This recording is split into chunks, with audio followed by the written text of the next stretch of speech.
안녕하세요. 디자이너스입니다. 드디어 포트폴리오 만들기 2탄입니다. 포트폴리오를 만들려고 책상에 앉으면 뭐부터 해야 할지 정말 막막하잖아요. 그래서 여러분들이 영상을 끝까지 따라오기만 해도 포트폴리오를 완성할 수 있도록 알차게 준비했으니까 이번 편도 끝까지 기대해주세요. 지난 1탄에서는 프로젝트 선정 기준과 포트폴리오를 만들기 전에 궁금했던 점들에 대해 Q&A를 해보는 시간을 가졌었는데요. 혹시 아직 못 보신 분들은 그 영상을 먼저 보고 오시면 오늘 내용이 훨씬 잘 이해되실 거예요. 그럼 시작해볼까요? 본격적으로 시작하기 전에 포트폴리오를 넣기만 하면 우수수 떨어지던 짠내 나는 시절에 제 이야기를 먼저 해보려고 해요. 되게 많은 분들이 물어봐 주시거든요. 원래 합격률이 높지 않았나요? 근데 사실 저는 포트폴리오를 내는 족족 떨어졌던 사람이었어요. 이렇게 하염없이 떨어지다 보니까 제 문제가 뭔지 깊게 고민하게 되더라고요. 제가 내린 결론은 나만의 개성이 없다 였어요. 더 정확히 말하면 제가 가진 프로젝트의 개성을 충분히 살리지 못한 거겠죠? 저도 남들처럼 백그라운드, 리서치, 어피니티 다이어그램, 퍼소나 이렇게 정해진 UX 프로세스를 똑같이 예쁘게만 구성했었거든요. 그때는 그게 정답인 줄 알았어요. 한창 SNS에서 이 템플릿을 써서 합격했다. 이런 컨텐츠들이 굉장히 많았어요. 그리고 이 기업은 꼭 이 템플릿을 써야 한다. 지금 생각해보면 좀 이상하지 않나요? 사람마다 프로젝트가 다른데 어떻게 똑같은 형식이 정답일 수 있을까요? 저도 이걸 지금에서야 느끼는 거지만 가끔 포트폴리오를 첨삭해드리다 보면 학생분들의 포트폴리오가 묘하게 비슷비슷하고 이건 뭔가 같은 학원에서 한 것 같은데 이런 느낌이 드는 작업물들이 꽤 있어요. 포트폴리오를 보는 것도 사람이 하는 일이다 보니까 계속해서 똑같은 형식의 포트폴리오를 보는 것도 조금은 지루하더라고요. 취준생 시절에는 그걸 알기까지가 참 오래 걸렸던 것 같아요. 근데 그 지점을 인지한 뒤부터는 저는 작업물을 다 지우고 처음부터 다시 시작했어요. 어떻게 하면 내가 가진 프로젝트의 매력을 최대한으로 살릴 수 있을까? 이 한 가지만 집중해서요.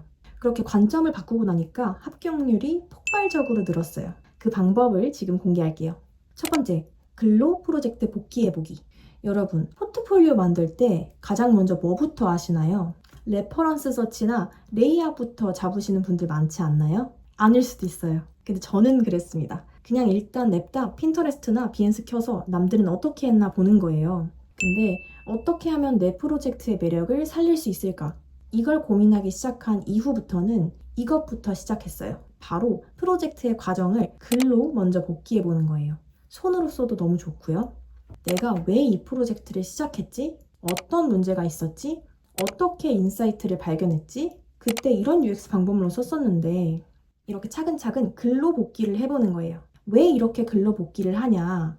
시간이 지나면 프로젝트의 본질은 흐려지고 결과물이나 수치만 기억에 남더라고요. 그래서 그때의 고민과 문제 해결 과정을 글로 다시 적어보면 예전에 보이지 않던 프로젝트의 핵심 본질이 보이기 시작할 거예요. 그럼 어떤 내용을 복기해봐야 할까요? 저는 많이 알려진 UX 프로세스인 더블 다이아몬드 구조를 활용해서 복기를 했었어요. 더블 다이아몬드 프로세스란 생각의 발산과 수렴을 두 번 거치면서 문제를 해결해 나가는 방법론을 말해요. 근데 방법은 되게 여러 가지니까 편하신 구조를 사용해서 프로젝트의 진짜 본질과 과정을 다시 꺼내본다. 그것만 기억하시면 좋을 것 같아요. 자세한 작성 예시는 제가 고정 댓글에 링크로 자료 올려둘게요. 그럼 이제 이 모든 내용을 포트폴리오에 다 담아야 할까요? 제 대답은 아니요입니다. 따라서 중요한 건 선택과 집중이에요. 그 프로젝트에서 가장 이야기하고 싶은 핵심 스토리라인만을 담는 거예요. 아무리 장수 제한이 없더라도 이 프로젝트에서 이야기하고 싶은 핵심 내용이 잘 보이지 않고 너무 길면 독자는 쉽게 지루해요. 우리가 아무리 많은 내용을 담아도 독자가 읽어주지 않는다면 아무 의미가 없잖아요. 특히나 하루에 수백 개, 수천 개의 포트폴리오를 보는 면접관분들은 어떨까요? 나한테야 너무 소중한 내 새끼들이지만 사실 남들은 크게 관심이 없어요. 이렇게 그냥 훑어볼 뿐이죠. 그럼 어떻게 프로젝트의 핵심 스토리라인을 담을 수 있을까요? 첫 번째, 당연한 내용은 빼기. 예를 들어 저는 프로젝트를 시작하게 된 배경, 백그라운드는 빼는 경우가 굉장히 많은데요. 예를 들어 리디자인 프로젝트에서 땡땡 기능 사용성이 떨어져서 리디자인했다. 이런 배경은 사실 너무 뻔하죠. 또한 시니어를 위한 금융 서비스를 만들 때도 고령화가 진행 중이기 때문에 시니어를 위한 금융 서비스가 필요하다. 이런 당연한 내용은 빼고 왜 시니어는 금융앱을 쓰기 어려워할까 문제의 본질로 바로 파고들었습니다. 보통 이런 당연한 백그라운드가 굉장히 많은데 거기에 시니어들의 금융앱 사용량, 여러 기사 근거 자료를 쭉 이렇게 나열하는 경우가 많아요. 근데 저는 굳이 당연한 내용은 담지 않았습니다. 반대로 배경이 꼭 필요한 프로젝트도 있어요. 예를 들어 우리가 평소 흔히 접하지 못하는 사용자를 다루거나 조금은 복잡한 B2B 서비스 같은 프로젝트를 이해하는데 꼭 필요한 배경이다? 그럼 넣는 거죠. 이 당연한 내용을 뺀다의 핵심은 처음 보는 사람이 내 프로젝트를 쉽게 이해할 수 있는가? 이 질문 하나에 답변할 수 있으면 돼요. 배경을 뺐는데도 이해가 잘 된다? 그럼 잘 뺀 겁니다. 오히려 프로젝트가 더 뾰족해 보여요. 따라서 너무 어렵게 생각하지 마시고 독자 입장에서 내 프로젝트를 쉽고 빠르게 이해할 수 있는지 너무 당연한 내용으로 집중도를 떨어뜨리고 있지 않은지 한번 점검해 보세요. 두 번째, 프로젝트의 강점을 보여줄 수 있는 핵심 스토리라인 짜기. 여러분들은 포트폴리오의 흐름을 어떻게 짜시나요? 보통은 시간 순서대로 짜는 경우가 많아요. 근데 저는 그 프로젝트에서 가장 강조하고 싶은 강점이 무엇인지 고민했어요. 예시를 한번 들어드리면 좋을 것 같은데 예를 들어 두 프로젝트가 있어요. 첫 번째는 땡땡 기능을 리디자인한 프로젝트고 거기서 문제 해결 과정을 담기보다는 as is to be의 결과물을 비교하는 형태가 더 적합하다고 생각을 했고 이러한 개선을 통해 얻게 된 수치적인 성과 예를 들면 땡땡 메뉴 이탈률 37% 감소 등을 강조하는 게 이 프로젝트의 매력을 더 잘 살리는 것이라고 생각했어요. 반대로 문제 해결 과정이 돋보여야 하는 신규 컨셉 프로젝트는 리서치 과정이 강점이니까 거기서 나온 인터뷰 현장 사진 뭉치들, 사용했던 UX 방법론, 예를 들면 어피니티 다이어그램, 퍼소나 모델링 등을 구체적으로 담았어요.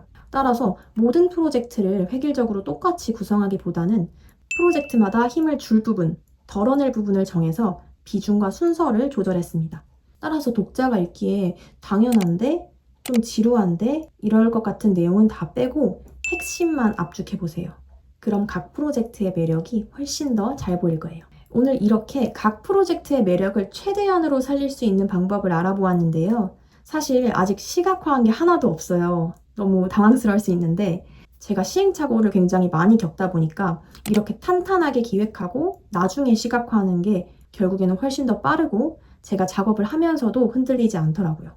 이렇게 각 프로젝트의 강점 그리고 핵심 스토리라인을 짜봤으니까 다음 영상에서는 이렇게 정리한 스토리라인을 어떻게 보여줘야 면접관분들의 눈길을 확 끌 수 있는지 그 꿀팁들을 가져올게요. 그럼 다음 시간에 포트폴리오 3탄으로 만나요.